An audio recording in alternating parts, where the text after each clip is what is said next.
میرے نبی پاک صلی اللہ تعالی علیہ وسلم نے فرمایا شعبان میرا مہینہ ہے، رمضان میرے رب کا مہینہ ہے۔ اتنی برکتوں والا مہینہ، اتنی شانوں والا مہینہ ماہ رمضان، آپ نے کچھ باتوں کا بڑا ہی خیال رکھنا۔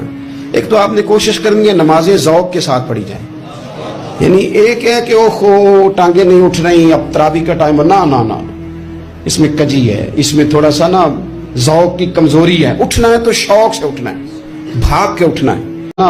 ذوق کی کمزوری ہے، اٹھنا ہے تو شوق سے اٹھنا ہے، بھاگ کے اٹھنا ہے۔ آپ نے مسجد کے ساتھ دلچسپی پیدا کرنی ہے، کوشش کرنی ہے مسجد کی صفائی بھی رمضان میں ہمارے ہی سے ہی آئے۔ اپنے علاقوں کی مساجد کی صفائی، نماز شوق سے پڑھنی ہے، شوق سے۔ آپ نے رمضان المبارک میں کوشش کرنی ہے کہ آپ یہ کہیں کہ زیادہ سے زیادہ میں نہ دوسروں کو نواز سکوں، میں نہ چپکے سے پہنچوں کسی غریب تک، خود سے جاؤں اور رمضان سے پہلے جاؤں۔